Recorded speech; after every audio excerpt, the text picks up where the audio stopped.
Itu dia punya di sebelah. Pakai dia punya Jo. Iya, Mana? Jeda. Bismillahirrahmanirrahim. Assalamualaikum warahmatullahi wabarakatuh.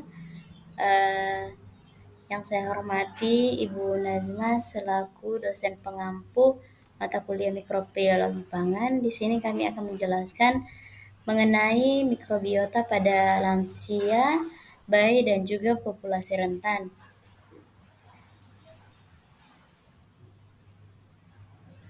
Adapun latar belakang dari materi ini yaitu mikrobiota merupakan komunitas mikroorganisme kompleks yang hidup di tubuh manusia, terutama di saluran pencernaan yang berperan penting dalam pencernaan serat, karbohidrat kompleks, sintesis vitamin, serta modulasi sistem kekebalan tubuh untuk melawan patogen dan menjaga keseimbangan imun.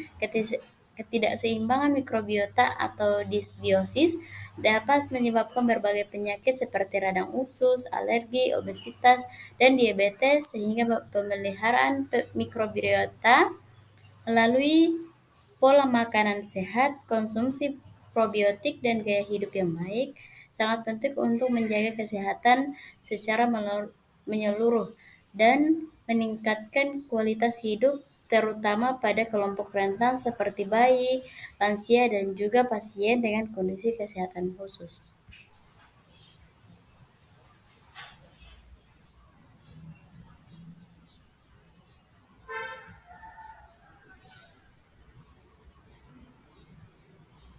Kemudian mikrobiota. Mikrobiota itu adalah komunitas ekologi yang terdiri dari berbagai mikroorganisme seperti bakteri, archaea, virus, protista, dan jamur yang hidup secara simbiosis komensalisme. Nah, mikrobiota ini ditemukan di berbagai tubuh manusia terutama pada permukaan dalam saluran pencernaan.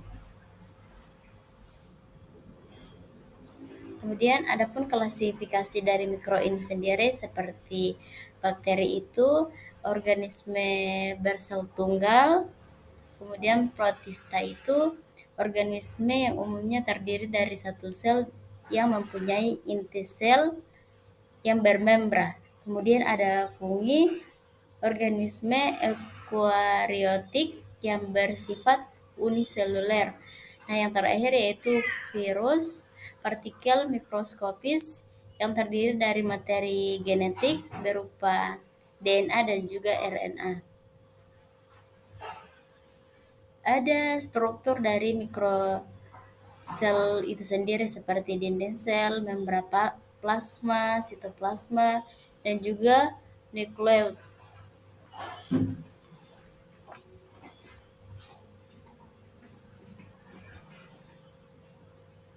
Nah, di sini kami akan menjelaskan mengenai mikrobiota pada bayi. Nah, kenapa disebut mikrobiota pada bayi? Karena perkembangan mikrobiota pada bayi ini dilakukan sejak lahir. Nah, proses yang sangat penting dan kompleks yang berperan besar dalam kesehatan dan tubuh kembang bayi itu awal kolonialisasi mikrobiota saat bayi lahir. Nah, saluran pencernaan bayi yang sebelumnya steril mulai mengalami kolonisasi oleh berbagai mikroorganisme yang berasal dari ibu dan juga lingkungan yang ada di sekitarnya. Kemudian faktor yang mempengaruhi itu seperti bagaimana persalinannya, jenisnya, terus Asia merupakan sumber makanannya, penggunaan antibiotik dan juga faktor lingkungan dan juga nutrisi dari ibu itu sendiri. Selanjutnya mikrobiota pada lansia. Mikrobiota pada lansia mengalami penurunan keragaman dan keseimbangan secara alami seiring bertambahnya usia, yang dapat berdampak negatif pada kesehatan pencernaan dan meningkatkan risiko peradangan serta penyakit kronis seperti diabetes tipe 2, obesitas, dan penyakit degeneratif lainnya. Pada lansia terdapat peningkatan bakteri dari keluarga seperti Enterococcacea, Selanjutnya, upaya yang dilakukan yaitu diet sehat merupakan strategi utama dalam meningkatkan kesehatan mikrobiota pada lansia. Pola makan yang kaya serat, rendah gula, dan tinggi oksidan dapat membantu meningkatkan keragaman mikrobiota usus. Pada lansia, suplemen probiotik dapat membantu membalikan keseimbangan mikrobiota usus yang mungkin terganggu karena penuaan penyakit atau penggunaan obat-obat seperti antibiotik. Selanjutnya ada mikrobiota pada populasi rentan. Populasi rentan mencakup kelompok individu yang memiliki kerentanan fisik, mental, sosial, atau ekonomi yang membuat mereka lebih mudah mengalami gangguan kesehatan atau kesulitan dalam melindungi diri sendiri. Populasi rentan ini biasanya memerlukan perlindungan dan perhatian khusus karena mereka tidak mampu sepenuhnya menolong diri sendiri dan lebih mudah terpengaruh oleh kondisi lingkungan atau situasi darurat seperti bencana. Selanjutnya strategi. Strategi menjaga kesehatan mikrobiota pada populasi rentan sangat penting untuk mencegah gangguan keseimbangan mikrobioma usus yang dapat berujung pada berbagai masalah kesehatan. Dua strategi utama yang sering dibahas adalah penggunaan antibiotik yang bijak dan trans- transplantasi mikrobiota versus VMT. Selanjutnya morfologi bakteri.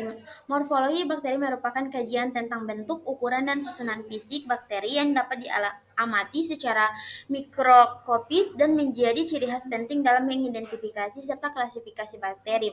Secara umum, bakteri memiliki berbagai bentuk dasar yang utama yaitu bulat, basi atau batang, dan spiral yaitu melengkung atau berpilan.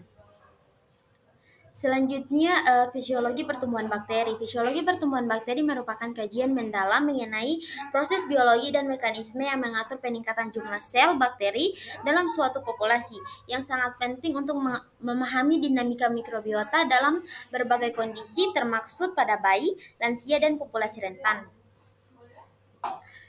Selanjutnya ada struktur sel bakteri. Struktur sel bakteri memiliki hubungan yang sangat erat dengan mikrobiota pada bayi, lansia, dan populasi rentan, terutama dalam hal peran, perubahan, serta implikasi kesehatannya. Struktur sel bakteri meliputi dinding sel, membran plasma, kapsul, flagela, pili, dan komponen internal seperti nukleosid dan ribosom menentukan kemampuan bakteri untuk berkolonisasi, bertahan hidup, berinteraksi dengan inang, serta memengaruhi fungsi fisiologis mikrobiota dalam tubuh.